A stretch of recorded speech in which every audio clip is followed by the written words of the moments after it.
This is the MS Esther, a scratch-built radio control cargo ship.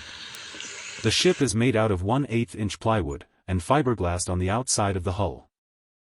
She is 5 feet long from bow to stern, and was named Esther after a lost relative.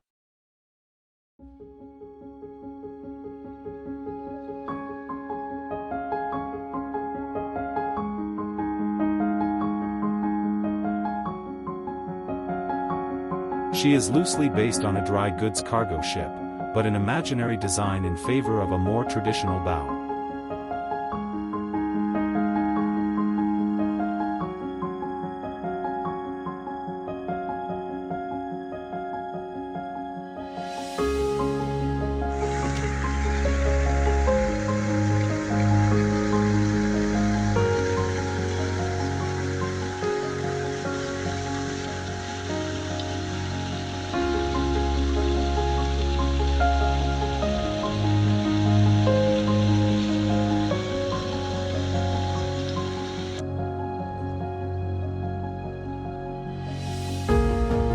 Construction of the ship was started in 2009, and this is what the hull looked like for the next 15 years.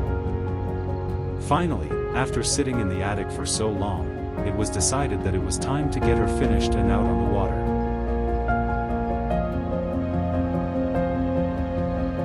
This involved removing the transom, and extending the stern section to make her longer.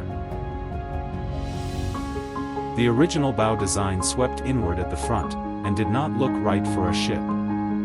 To remedy this, the top half of the original bow was removed, and a new outer profile was built around what remained of the original.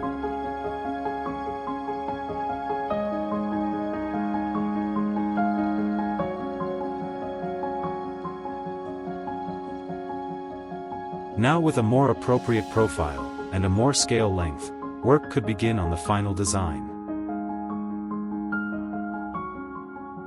Supports and decking begin to go into the hull.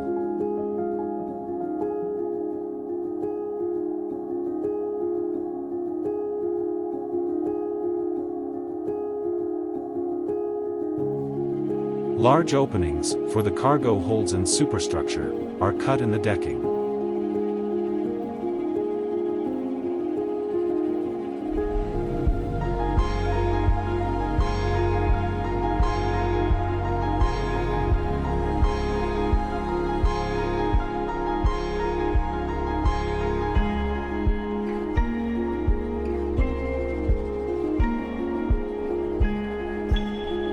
Next, all the hatch covers are assembled. Designed simply to fit over the opening frames like a lid, they are easy to remove but will not fall off the ship.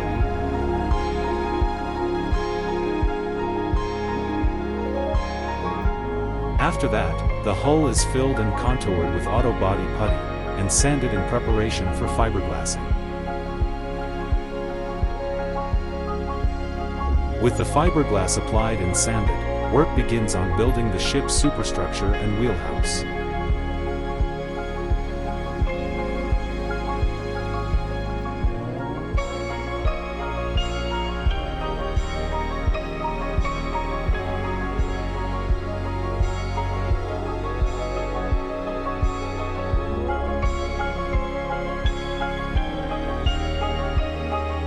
Details are added here and there.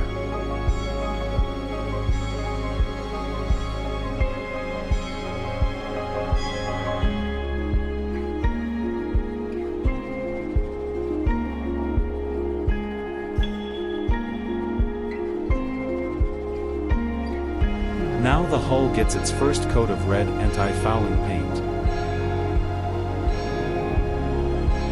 The decks and superstructure also receive their colors.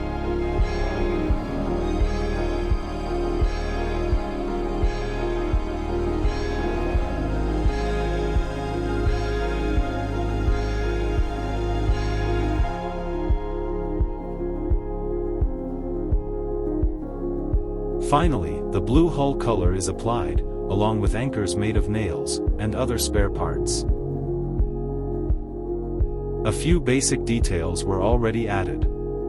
The deck crane is held in place with a magnet for easy transport removal. Here you can see the motor has been installed on the bottom of the hull. It is an external submersible pod for easier installation. It is mounted through the hull, and secured to a wood block. This type of motor is quite powerful, and runs on a 4-cell lithium polymer battery using a 60-amp electronic speed controller. At the stern of the ship, you can see the radio receiver, the water pump for the speed controller, and the steering servo attached to the rudder shaft. After poor steering performance on her trial voyage, it was obvious that the rudder was too small. It was made of galvanized steel, epoxied and clamped to a brass tube for a shaft. Another section of steel was simply added to make it larger. In addition to that, the pod housing around the propeller had to be mostly cut away, as it was helping direct the ship straight ahead, adding to the poor performance. A few more details are added and she's ready for the water.